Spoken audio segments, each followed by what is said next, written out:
Hey, my people, thank you for joining Sunderland Sounds, episode 3 of Coffee with Creatives. Thank you for all your support thus far. This is my humble ask to get in there and subscribe if you haven't been to the channel before. I really could use your help getting to the partner program to help offset the work that goes into building the videos and the time that goes into working with the different musicians and all of the work that goes into it with some potential ad partnering and those kinds of things that happen with the partner program. If you don't know how to create a YouTube account, I'd be happy to provide a link in the video, and you can click on that link to walk through how to do that and then subscribe to the channel.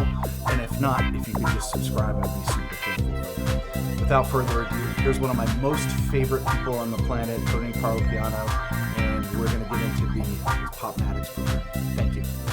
Everybody, welcome to Coffee with Creatives, episode number 3. Very lucky to have Tony Parlapiano here. A very, very good friend of mine, somebody who I've spent a lot of time with over the years, and somebody who I consider to be a brother. And I wanted to take some time to talk a little bit about Tony's really life work, his program PopMatics, and to kind of get into the details a little bit about it. I do think it's a brilliant program, and I think the world needs to know about it. So, Tony, tell us what you do. Thanks, man. It's great to be here. Yeah, PopMatics, it's an online music school. It's a hybrid model that blends live classes with video lessons. We also have an online community, and the purpose of the program is to make music easy for people. And when I say make music easy, this isn't the promise of mastery or quick results in 28 days, but really trying to simplify the process and make music as easy to play as it is to listen to. And it's a very customizable program. Our students use it in very different ways, but it's a very open program. The way that it works, I envision it very much like a virtual college experience. So when you sign up for the program, we have access to the live classes. Students can come to as many live classes. We have others that pick and choose and selectively come in and really tune in to the live classes here and there. And then we have some that hardly ever come to live classes, and they get everything through the recorded videos. So that was a big part of the vision, was building it so that if you like the live class experience, we've got that for you. But also, if you didn't want to come to live classes or that didn't work with your work schedule, you're going to be able to get everything that you need in the video lessons as well. So we're releasing content every week with that. And then same thing, we have an online community through Discord, and we have some people that are extremely active there, and they're sharing things that we're working on in class from our creating classes. They're sharing their creative projects with each other and getting feedback and collaborating on things. And then we have others that are not really interested in Discord. And so that's why we have a weekly newsletter where we inform everybody of the new classes that are available. So whatever your learning style is, there's a way to adapt that with the program. You know, you mentioned Discord, and one of the things that I think of when I think of Discord, and by no means do I know it very well. I've only observed it. Is that's a really strong proponent of the gaming community. So I can see that being part and parcel with some of the work that you're doing. Hey, there's this program where I can take a lesson if I want, or I can go and jump into some of the material on my own at my own pace. So I love that idea, and I love the fact that music is, there's this paradigm shift in terms of the teaching world, where we can essentially redefine how we're teaching.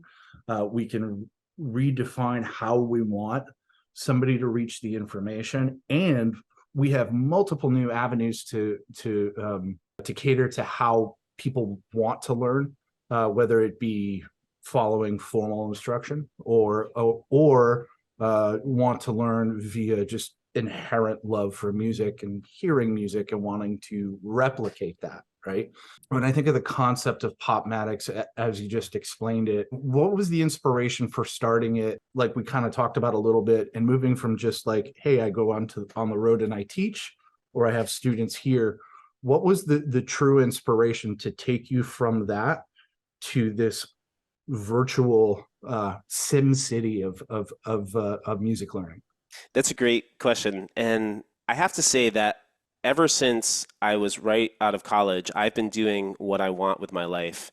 The first day of seventh grade, if you asked me, what do you want to be? I would point to the band director and I would say, I want that guy's job. Just came in, he was young, he had a lot of energy.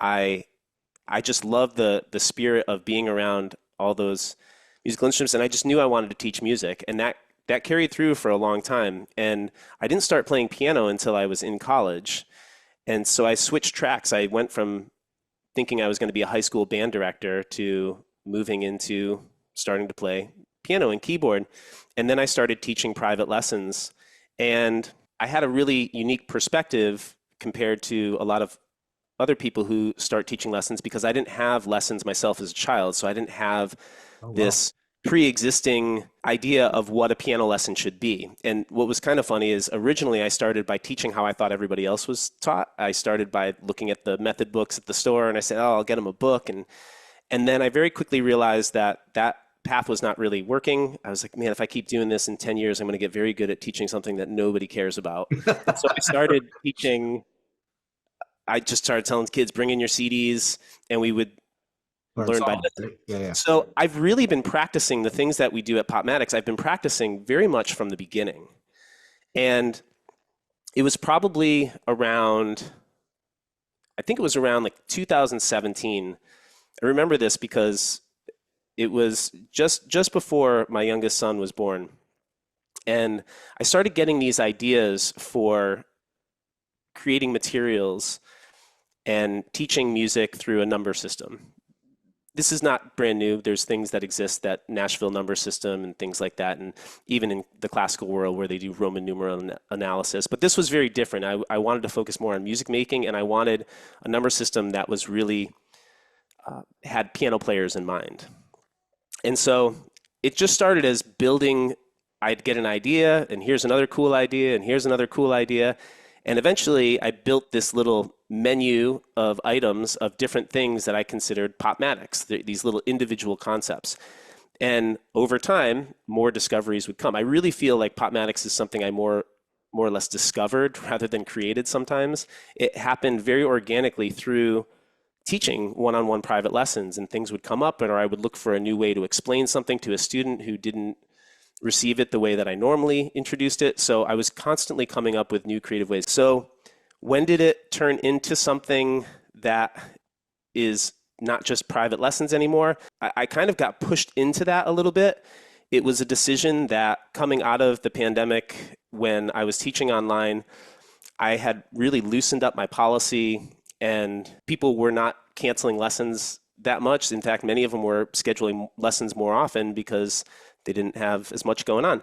So I really loosened up my policy, and it was getting into a period where I'm like, all right, spring sports is here. I just got 12 text messages from families that have like sports conflicts. And I'm like, I do not want to go back to this, trying to like chase down appointments and talking to people about their schedule. And so I decided, okay, I can either like tighten up my policy again, I can go through another round of raising my rates, and I can do this for the next 20 years of my life and be a successful independent piano teacher, or I've got this thing I've been working on for a long time, and I feel like I don't really get to share it with my students in the way that I would like. And I knew that I had something that needed to get outside of the walls of my studio.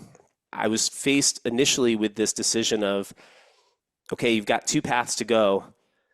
Here's this really scary one that's unknown, or you can go through this more safe path, but you're still going to have 50 private lessons on your calendar every week. You're probably never going to get to see sunsets with your kids. Your accommodating personality is not going away. So you're Wow. probably, Yeah. it's all that stuff. So at that point, I just made the decision that I was going to move in this direction. Very thoughtful too. I can tell you that when I was teaching, I both loved it and hated it. I'm very thankful that I had the experience to work with some of the students that I worked with. But part of it was babysitting. But also having that insight, like, well, am I not getting through? Like, is there something that I should be doing a different way or better?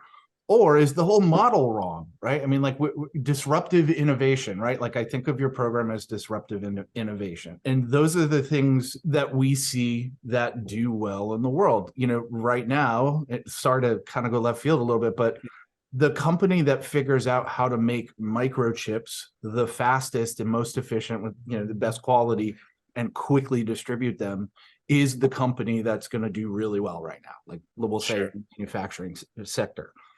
But there are so many pre-existing models that we just live in because that's what we've known, right? And so the fact that you've come up with your own set of insights, PopMatics set of insights, I think is not only relevant to post-COVID world of music learning, but also just to approaching how we think about things, right? I'd like to know a little bit more when you say you have these like sets of insights. Can you tell me a little bit about like one or two of them? Because not only am I curious about the fact that you're literally trying to redefine, and with this redefinition trying to adapt to the needs of the students, but I want to know a little bit about that content. Tell me a little bit about some of those insights or these numbers of PopMatics that you're talking about. Yeah, I hope I'm understanding the question correctly. So I'll mention this because you mentioned the post-pandemic era. That time period when I took my entire studio online, which fortunately for me was a very easy switch to flip. I had been teaching online since 2011, and I already had a lot of the equipment. I've improved it and enhanced it since then. But I was able to I didn't have to miss a single lesson. I was able to just give my families the email and go online. But during that time, what had happened was PopMatics, I had a lot of the content at the end. I had a lot of the advanced concepts. I didn't really have the beginning pieces, which is interesting because you think of a lot of people when they write a curriculum, they start at the beginning and then they write books. Here's book 1, 2, 3, 4, 5, 6, and they may never know exactly where the end is. Right. And I kind of started more with the end, and then I tried to figure out, well, what's the path? What's the path to get us here? And it was going online. And I remember it was that first week, everybody online, just going through, getting everybody online and the information they needed. I didn't miss a single lesson, but I was absolutely exhausted. And then I was, at the end of the night, I remember it's that album right there, which is Music for Airports. Oh, Eno. hit me in the feels. Hit me in the feels. So I had that album, absolutely. And I remember I heard it for the first time at the Space. It was Alan, I think, who introduced it to me. So that's where I first heard of that album. And that's from my birth year, 1979. Anyway, I put that on because I just wanted to relax. And I remember I put on like an episode of Bob Ross. It was Island in the Wilderness. And there was this period in there where he said, anyone can create a little masterpiece with just a vision in their mind, a little bit of practice, and then off you go. And I'm listening to that, and I'm listening to the music and songs in the key of D. I start playing along. And all of a sudden, the beginning comes so clear to me of like how to start PopMatics. And it happened because I was like, now that we're all online, I'm now working with students who just started lessons like a couple months ago, where previously all of my online students were really experienced 5 years in. So I was like, I don't want to just go back to doing what I was in person and take that online. Like that experience, okay, turn your page or put it, Yeah. So I came up with this I started seeing the piano differently. And it was some of the things that I heard from that episode, and it was some of the sounds that I heard from that album. Like I remember the first thing you hear is like, wow. And I remember taking that sound, just those first 4 notes, which is 1, 4, 5, and 3. And I say, those are the primary stations. Those are the 1, 4, and 5, the primary chords in the song. And I said, what if you just made music with those 4 notes? And then you give it a canvas, like you give it.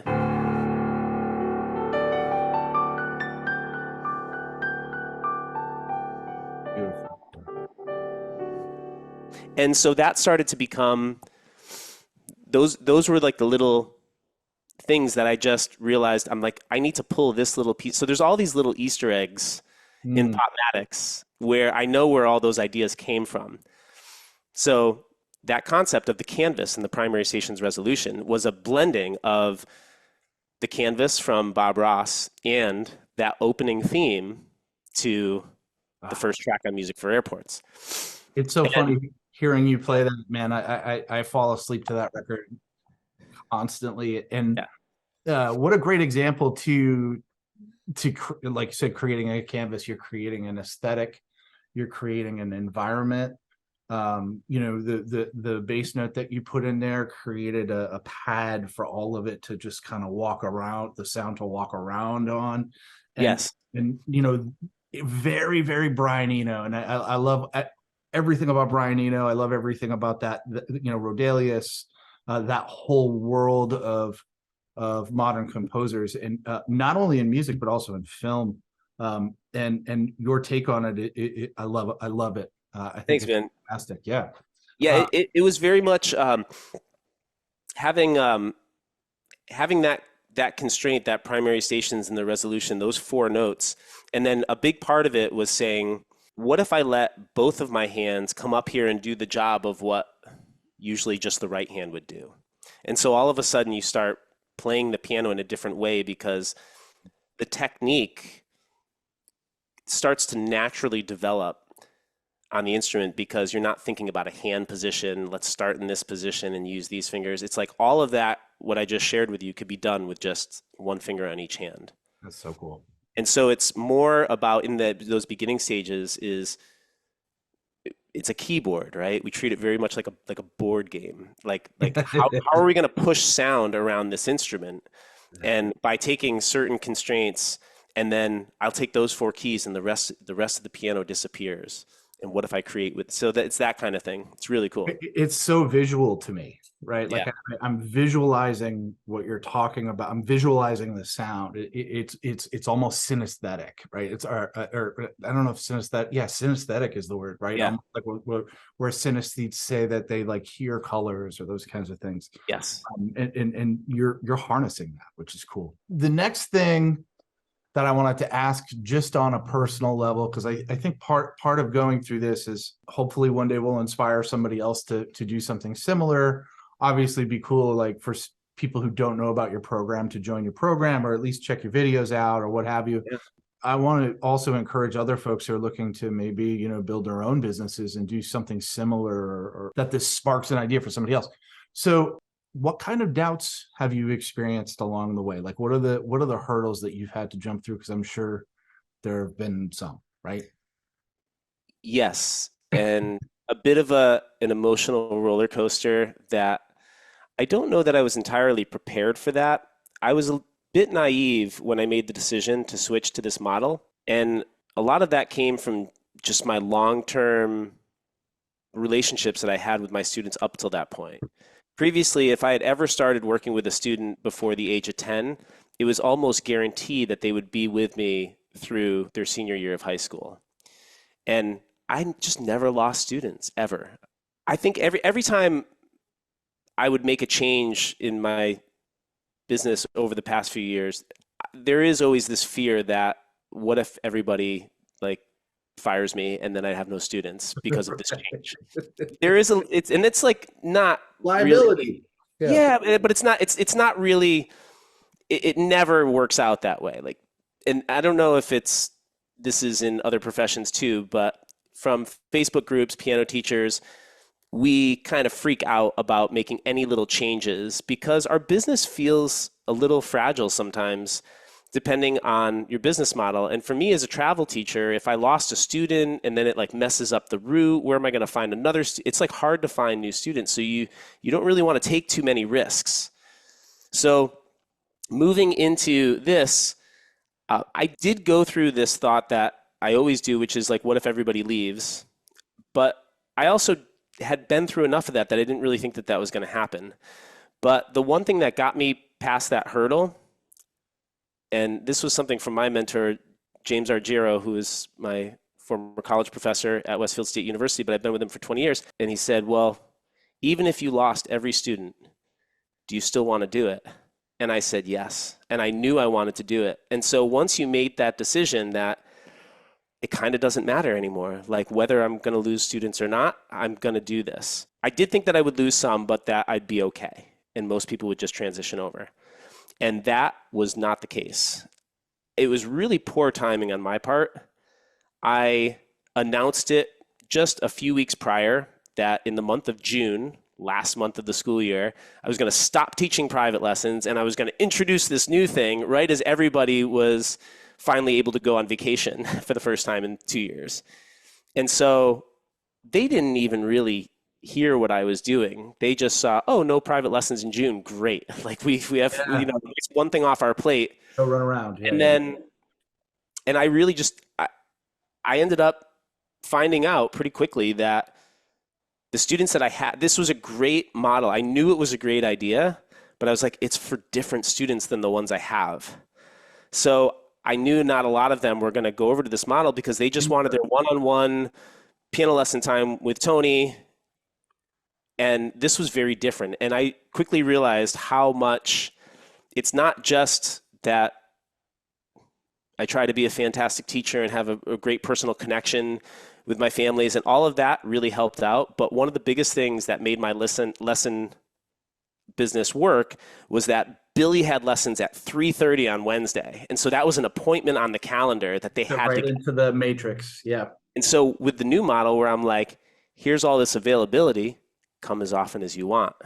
Incredible value for you, but you actually don't have an appointment on your calendar.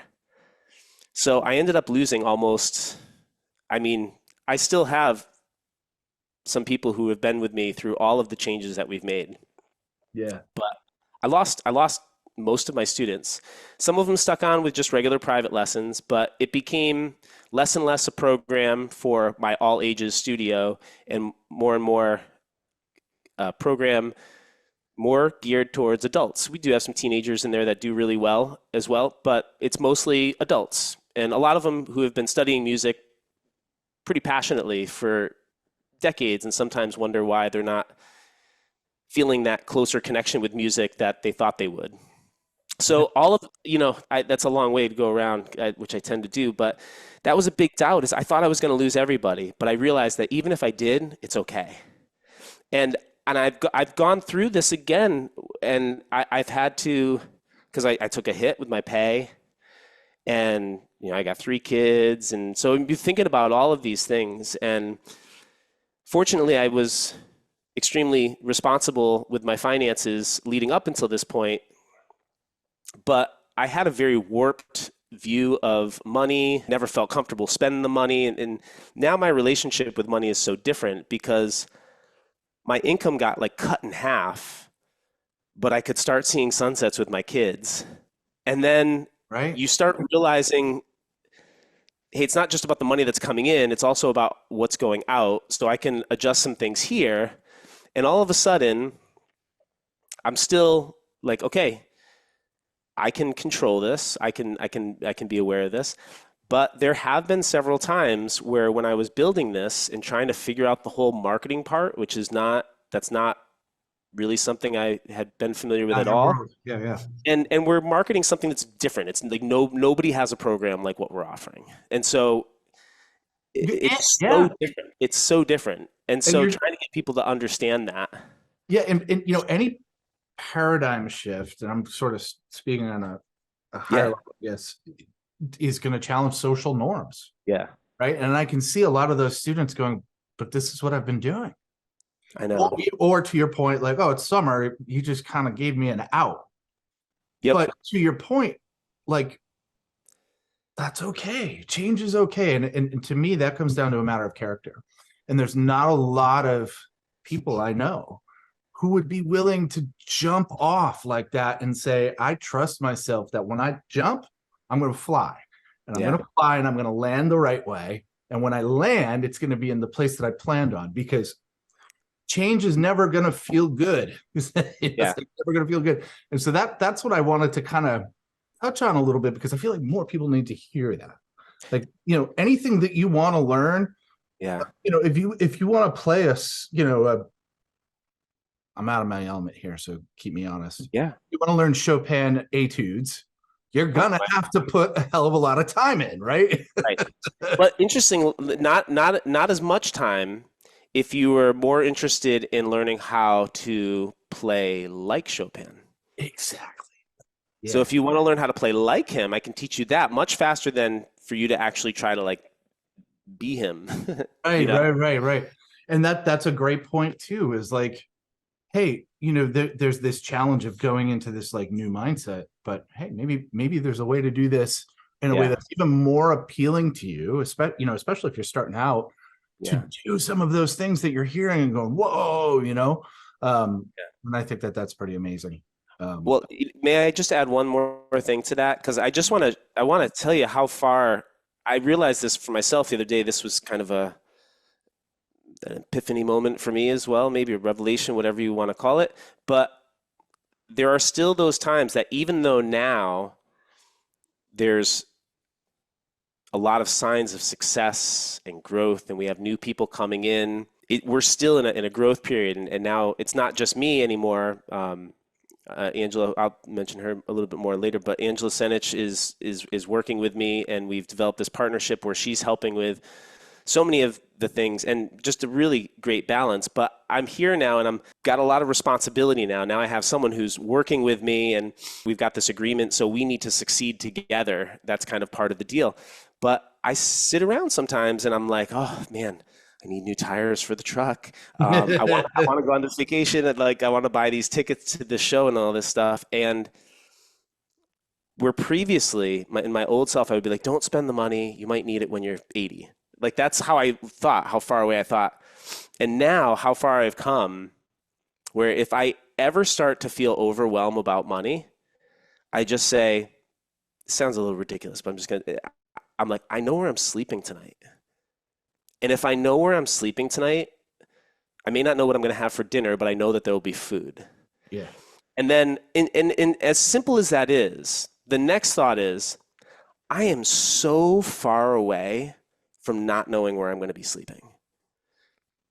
And I mean, I have this house that I could sell and I could go move into some other place. I have, long-term savings I could dip into, even though, that's not what it's there for. All of these things, I could get a different, there's like, I'm so far away. Yeah. And so if you believe in your thing, there's all these little doubts that are going to creep in and they're going to be like, well, how about now? Like anxiety, flipping the channels at night. Is this enough to keep you up? Is this enough to keep you up? And I just have to push that away because I'm like, I'm doing this. No, there is no give up date. There's Yeah. no give up date. There's no point at which I say that this isn't going to be what I want it to It be. is. You're willing it. Yeah, exactly. And as we get older, we experience loss in our families and those kinds of things. And tomorrow's not, you're not promised tomorrow, right? The regret is the thing I scare the most. Like my fear is based in regret. I have maybe one of the worst cases of fear of missing out.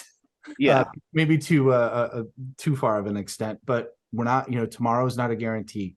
And, if you have something that you want to do, understand what it means, right? And then understand what the trade-offs are and then jump in, right?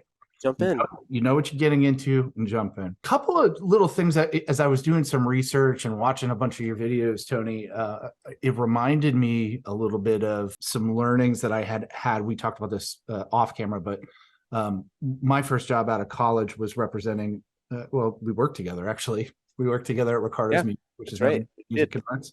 And my job was to go out and manage school accounts.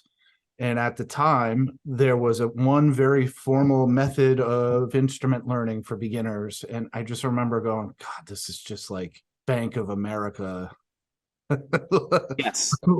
music learning. And then there was this small percentage of people who were coming out of, like UConn and that area at the time, who were talking about the Gordon method and the learning by ear, and that you should really learn music in the same way you would learn a language, right? Yeah.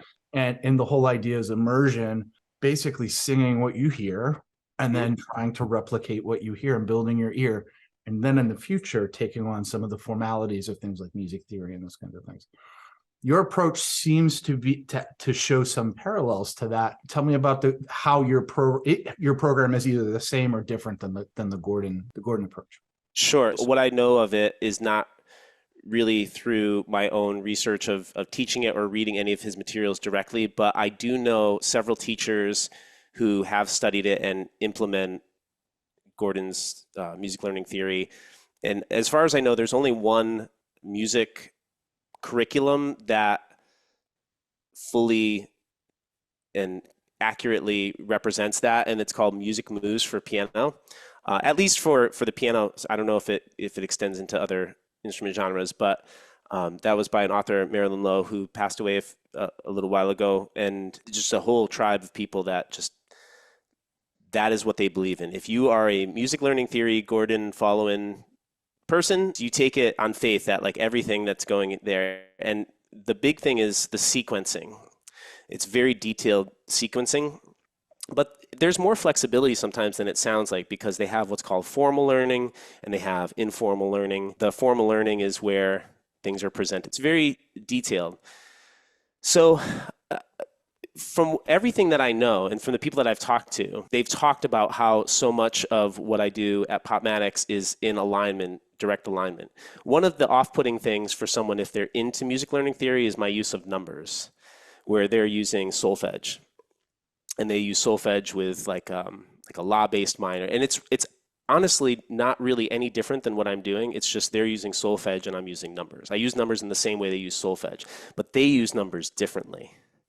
And so when they see the way that I use numbers, it conflicts a little bit because they use it more for music analysis. I use it more for music making.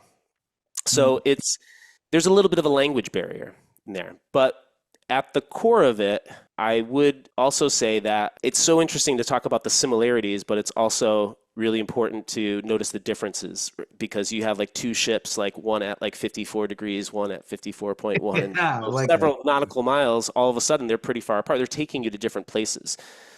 And so I would say that the Gordon approach is very much taking you in the direction of a more formal, traditional education that falls under the umbrella of mostly classical music.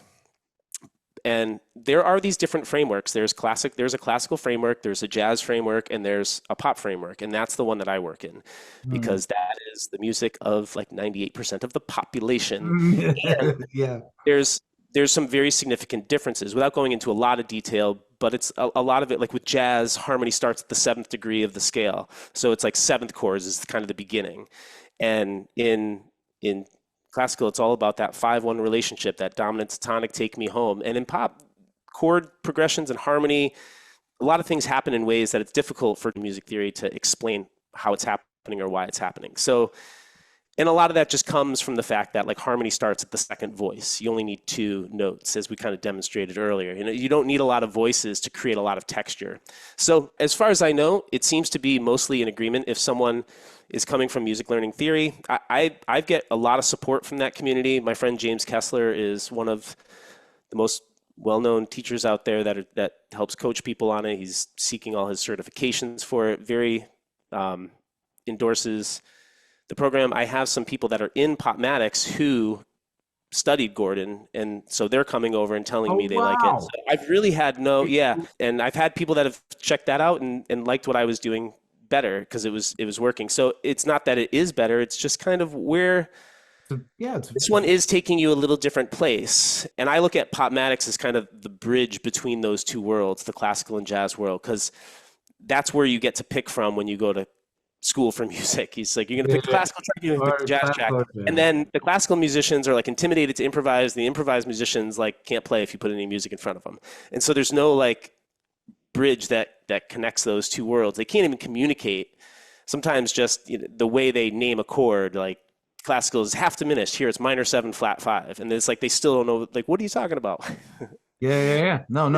There's a lot in there. So the social norms associated with academia, in terms of music and the ladder, and then the ultimate end result too, to me is just so far away from why we started doing what we're doing. And one of the things that I thought was really cool that got me thinking a little bit was the campfire challenges that you were doing. Yeah. That series that you did on your YouTube channel, where it was like a series of improvisational challenges. And when I think about myself, or I think about my daughter, or I think about, kids that I've known through the years, when they first get that instrument, like, they just kind of want to bang. They want to hear the different sounds. They want to feel the sounds. They want to get there. And then maybe they'll do two notes that sound kind of cool together. It's like, all right, cool. And then maybe they'll find a rhythm of like, quarter note, 2/8 notes, quarter note, 2/8 notes, right? Something to that effect.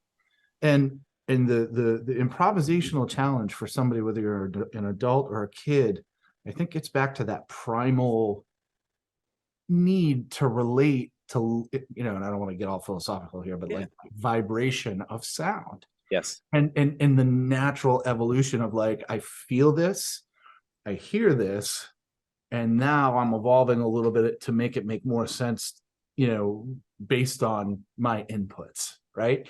And I thought that was so cool. Can you tell me a little bit about maybe some feedback that you've gotten on those? Yeah, the campfire, it's hard for me to recall now how that storyline developed, because originally it was kind of like a way to define like a major third, and then they were finding that interval in different areas, and then I built a storyline around it. Bum bum bum bum bum bum bum bum, campfire, campfire, and then all of a sudden it kind of blossomed into this like 10-day challenge in improvisation storylines, and I wanted to make that free.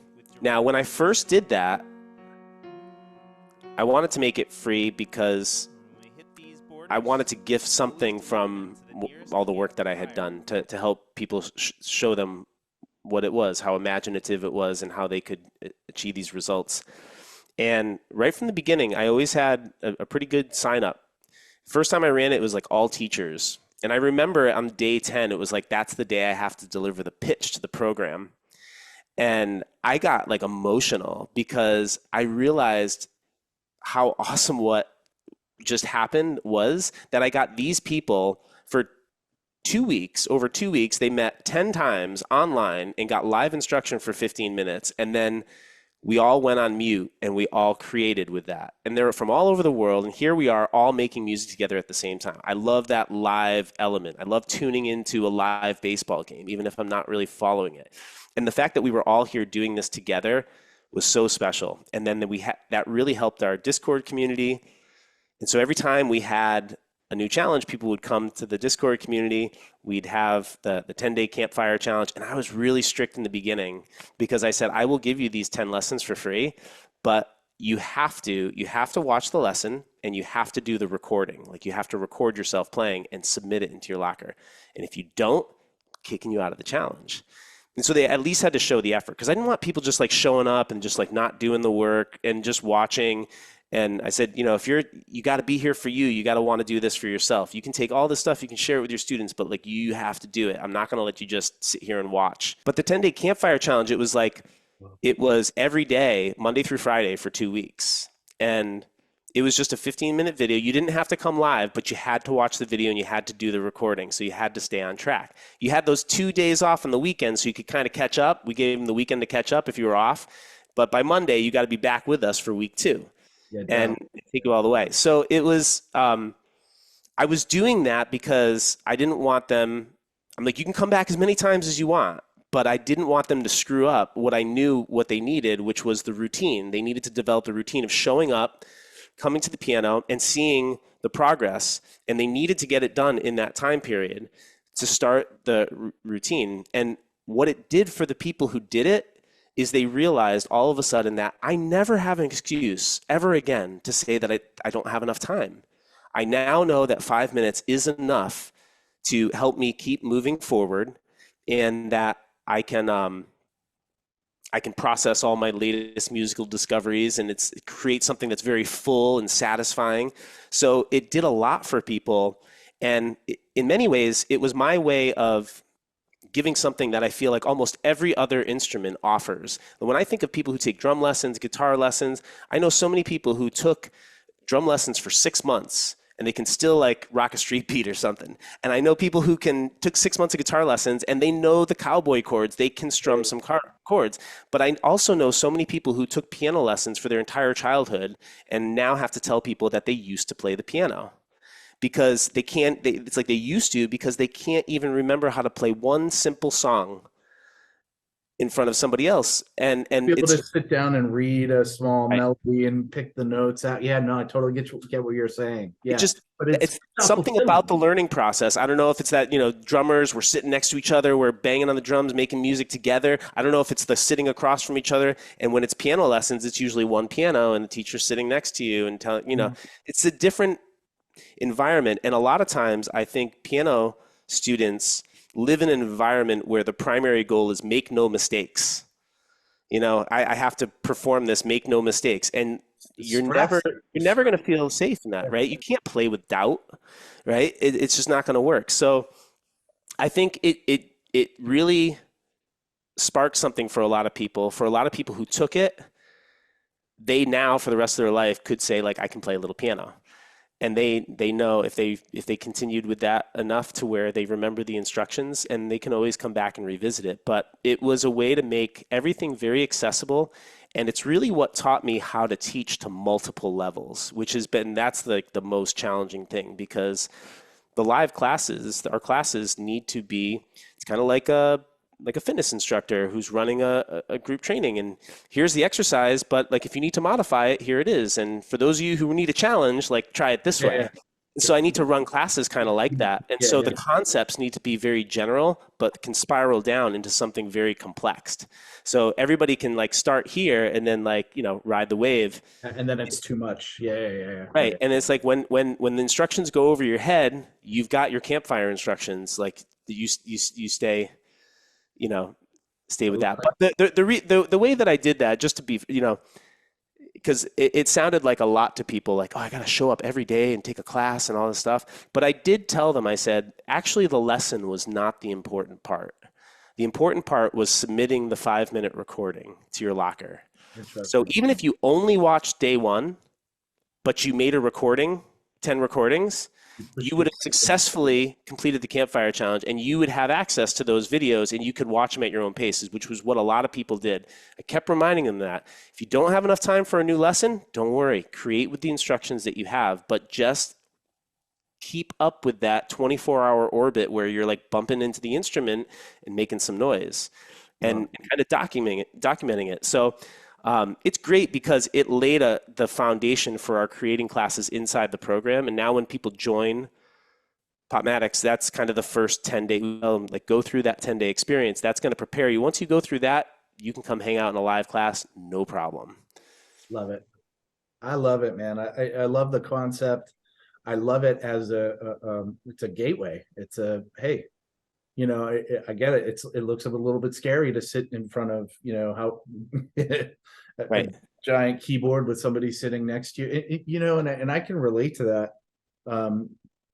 The first two teachers that I studied with, they were good. I'm not going to mention names. They were great teachers, but it was exactly that. They would sit next to me and I'd say, no, that's not right. And then they'd play the recording. All right, here how he does that there. Okay, now play it again. That was all good and great. But the teacher who bless his soul, Frank Jaguar, at Creative Music in Weathersfield, this is back in the 90s. You'd go into a room and there were 3 or 4 different kits there, and he'd sit behind one kit and say, he write something out and say, this is, what we're talking about today. Then he'd play it for me. Yeah. He played for me and I got to hear his idea, and then he would riff on it. He would improvise over it. And then I would play it, and then I would improvise over it. And then we'd be playing together and developing our ideas together. And I think I would have been a completely different player if I didn't establish approach. I feel is like, it's not approach. It's the thinking that happens in the moment. Right. I mean, yeah. There's so many different ways to look at improvisation, but improvisation is also like its own algorithm, right? Like if you're in your head, it may not be conscious, but there is a pattern that's happening in your head, whether you're improvising or not, that's coming out, whether it Right. be, external environmental inputs that are coming in through your head that are somehow making it out into your playing, like harness that. And to me, coming back to like, what's your relationship to sound? Right. One of my favorite authors is this guy, Dan Levitin. He wrote a book called This Is Your Brain on Music. Yeah. He talks about how, if I were to play, um, you know, 3 notes in a scale and then skip one and then the next 3 notes, that your brain is automatically going to fill in what that note is likely going to be that you skipped over, because we relate to it. We relate to the vibration or the frequency or the vibration of that particular note. We know what goes up and we know what goes down. So you're developing your thinking in the improvisation. But I thought that particular challenge was fantastic, and it allowed me to relate back to how it used to be when you first pick up that instrument, that first drum that I had, where I was like, Yeah. Well, it's the physical act, even, so. For me, it's three areas that we're focusing on that is not usually covered in traditional lessons, which is the listening, the creating, and the understanding. And so when Campfire came out, I like removed understanding from it. So I was like, I'm not going to explain anything here. I'm just going to show you what to do, and I'm going to give you this story, and you're going to listen. You're going to learn by listening and get familiar with these sounds. We'll give you names for them later. So in many ways, that's in line with the Gordon thing, Really where sound before symbol, all that. I call it learning by listening, right? So we learn by listening. sound Even when before we're sound, right? creating Yeah. in that moment, if you're truly listening and you're not pre-planning, oh, I'm going to go to this chord, I'm going to go here. I mean, sometimes we work with instructors, but when you're just doing pure improvisation and just trying to exist in a world where, hey, mistakes have not even been invented yet. Nothing can be a mistake, right? It's just, this is just sound. We're going to explore sound today. And then through that, you build your foundational knowledge, kind of like what you were talking about. We have an expectation of this is a scale, and when I remove, the fourth and seventh degree, that gives me a certain sound. And when I bring that 7 back in, it has a tendency to want to go back up to the 1. So you start to develop that kind of relationship where through the constraints, it actually starts to become more freeing, because now instead of I can do whatever I want, and now it's like, it's like the everything I am is that's the Kanye lyric, right? It's like everything I'm not makes me everything I am, right? So I'm not doing all these things, I'm doing this thing. Yeah. And so this is what I am right now. And I can go visit that later, and I can borrow that and mix it up. But that's kind of the beauty around all of it. That's probably one of my most satisfying things is the creating classes. Just knowing that anything is possible today. That's so cool. It's very, very in line with the original spirit of the Bob Ross. It's this idea is you learn to work with anything that gets on the canvas. Yeah. You think it's a mistake? Well, no, now it's a bird. Now Yeah, that's the idea. some trees over here. Yeah. I gotta say, man, he's a bit of a hero. Yeah. Well, the guy was a genius, and one of the, we're talking about sound. You know what I loved the most about this is so funny that we're talking about Bob Ross, but the thing that I loved about Bob Ross was the way he spoke. When he would speak, it was so quiet, it would cause almost like this like chemical reaction, because I could hear just like it sounds gross, but just like a touch of spit in his mouth. And there was some level of comfort that provided me when you would listen to him. It was almost like taking a Valium.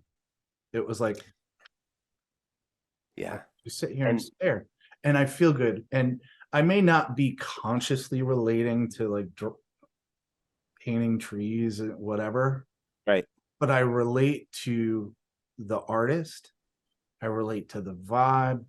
I relate to the aesthetic, and I relate to the environment.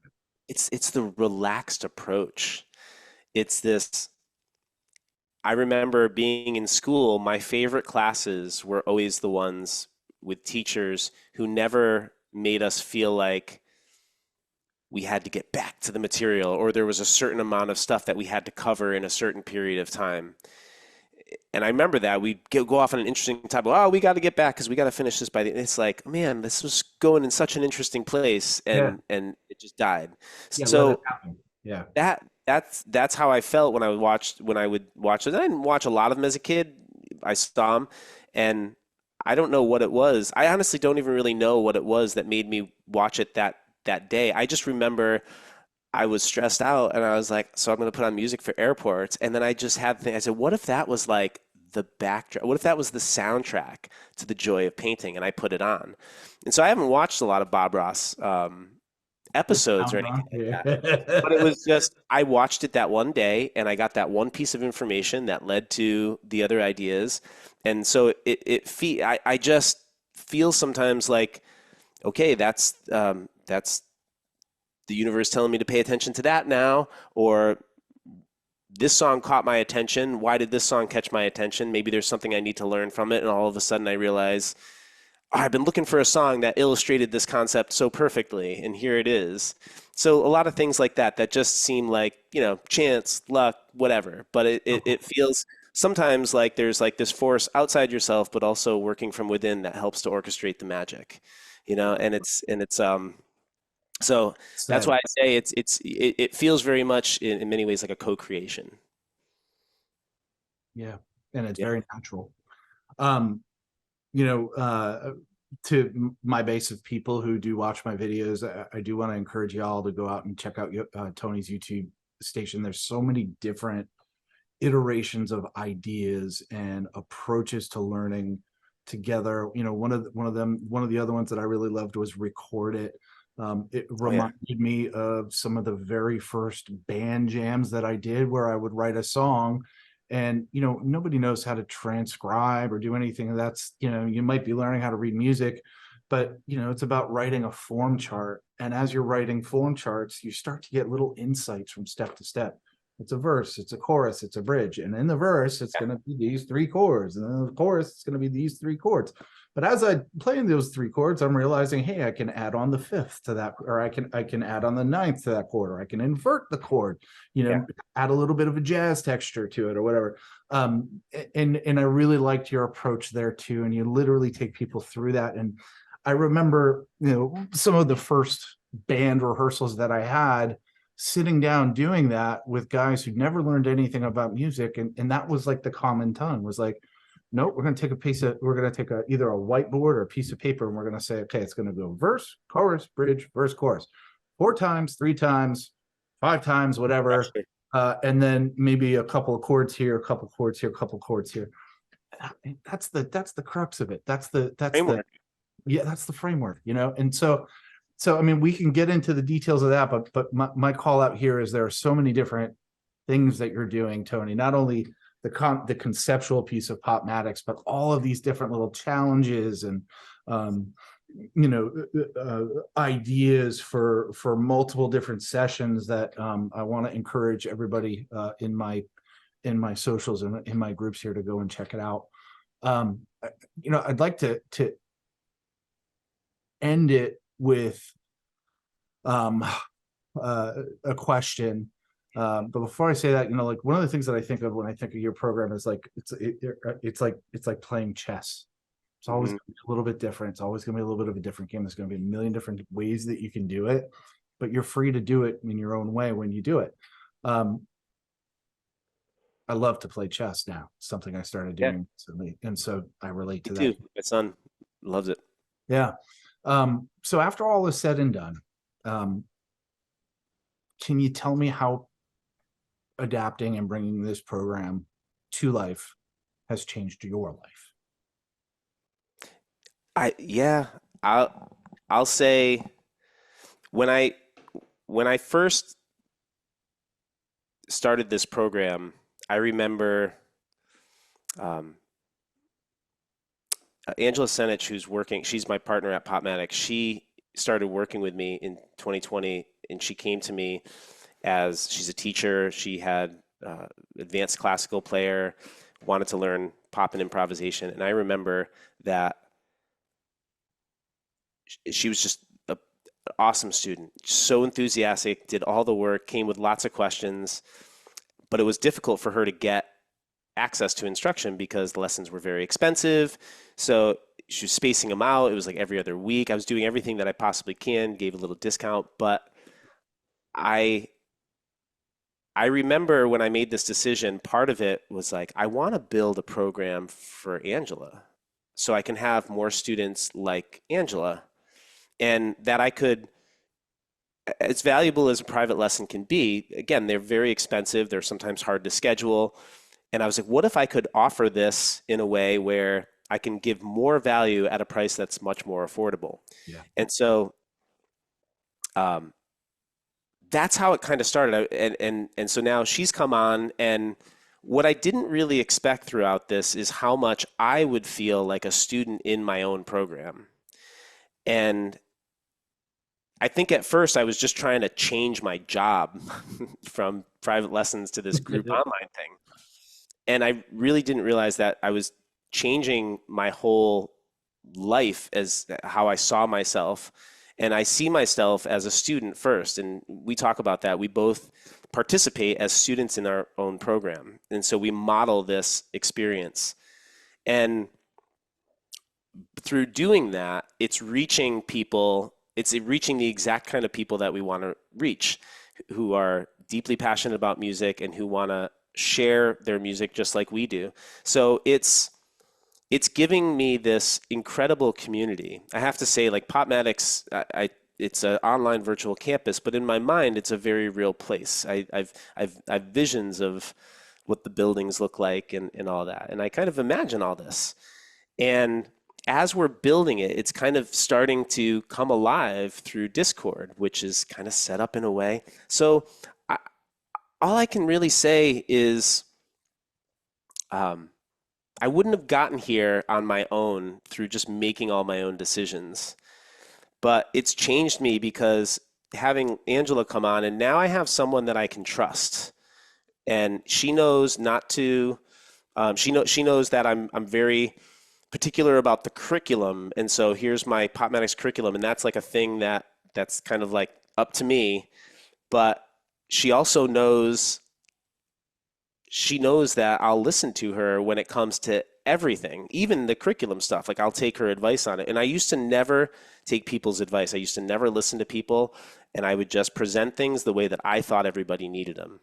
And I've learned over time through just listening to people, not everybody can make it with as little structure as I want to give them. So we need to build in more structure. And so I've learned how to be more flexible in that way. And again, it's teamwork because sometimes it's not enough to just have the idea. You need someone to help you make it come true. And so that's that's what she brings to the table. And then again, like for myself, it feels so good to feel like I'm a student of music. Like I built a program that's good for me. And so I know that if it's good for me, then it's got to be good for you. Because if I'm still learning from this and I'm still growing from this as a musician, and that's all I think about is I just think about that trail from the beginning over and over again. And this idea that going on a little bit, but the last thing else, it was when I realized again, PopMatics started more with the end, and then I built the beginning. And now it's this like closed circuit. And now I know where PopMatics begins and where it ends. And I never want it to be the majority of what's coming out of somebody musically. I always want it to be more of them than it is anything else. Yeah. So that's that's kind of where I'm at with it. That's Yeah. super inspiring stuff. And Thanks, man. yeah, it reminds me of an infographic that I once saw that says that the best managers, if you think about it like the triangle, right? And the Yeah. managers at the top, and then you have the people who are below you that report up, down. So Yeah. you're theoretically sending the information down. Well, that's wrong, right? Yeah. The best managers are the one who flip the triangle the other way, Yeah. are trying to push their people up to get better and better and better to Yeah. get to the top, and that's what you're doing. And the fact that you're a student to your own program is a testament that this is a group program of people who want to find their inner relationship to, Yeah. to music, to sound, and, Yeah. and have a million different avenues to do it with. Yep. So, I think that's a good place to kind of cap it. Yeah, man. Thank you.